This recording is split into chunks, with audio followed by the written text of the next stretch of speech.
I think my answer why I'm Buddhist is a more kind of practical answer rather than a philosophical one.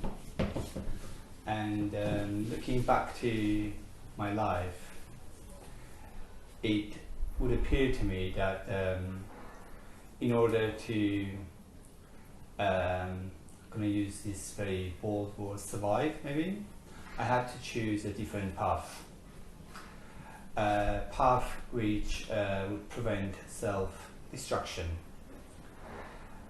And I'm very, very happy that I chose that path, and that path led me to Buddhism. But perhaps actually I would go a little bit back. I grew up with my grandparents, and I was very, very connected to my grandma especially.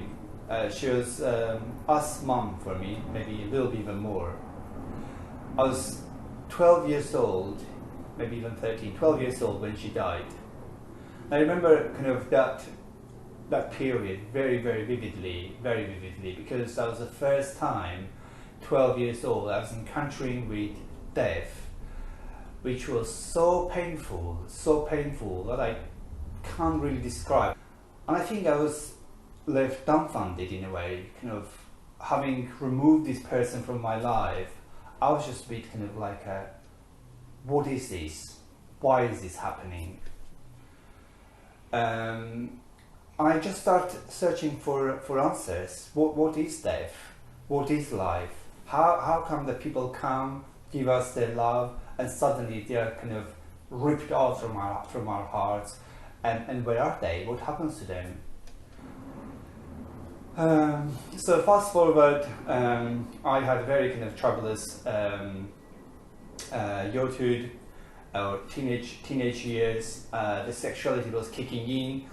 I realized that I am different from others, and so it's very kind of difficult to live in a very homophobic society as a gay man, a young gay man. So when I moved to the UK, that's kind of now almost over 15 years ago, I thought, oh, finally I'll be happy here, because this is a new society, better society, I can be who I want to be. But not, I wasn't happy, because as we know, kind of as we practitioners, Buddhists know, when you move to somewhere, you always carry your mind with you. And I remember very vividly, after several years from starting meditation, I went to my first 10 days retreat. It was very intense meditation retreat, Buddhist retreat, and I think it was day 7, and I came out from a practice, from a evening sitting. I went out and I started crying. I started crying because first time I really saw that all my miseries and unhappiness was coming from my mind. I could see very clearly that there isn't anyone I can blame. So going on and blaming everyone in my life for my miseries was not the answer. At that point I knew that the key is in my hand. I know what's my misery, I know that I'm unhappy, I could see why I'm happy, but in the meantime I knew that the key is in my hand.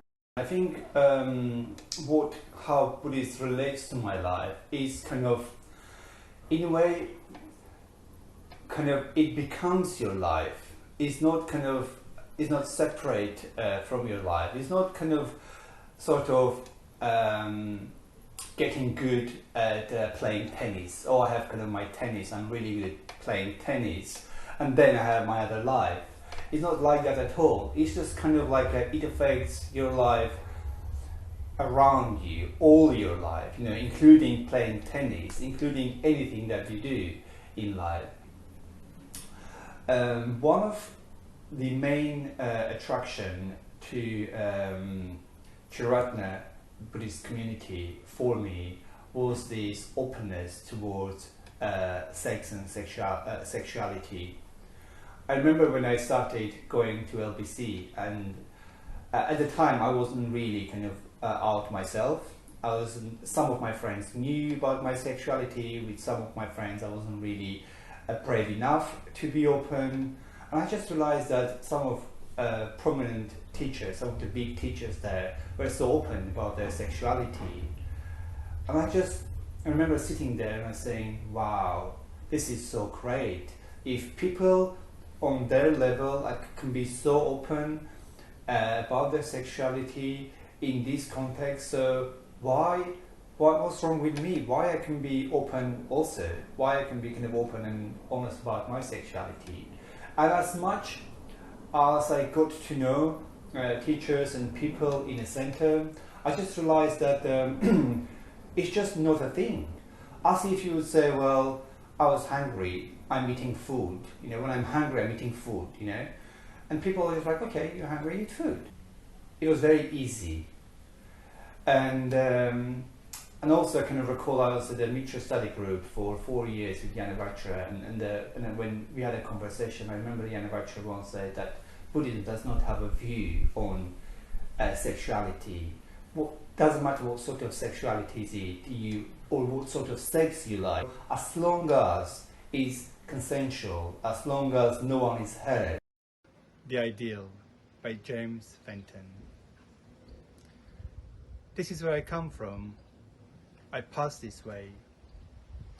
It should not be shameful or hard to say. A self is a self. It is not a screen. A person should respect what he has been. This is my past, which I shall not discard. This is the ideal. This is hard.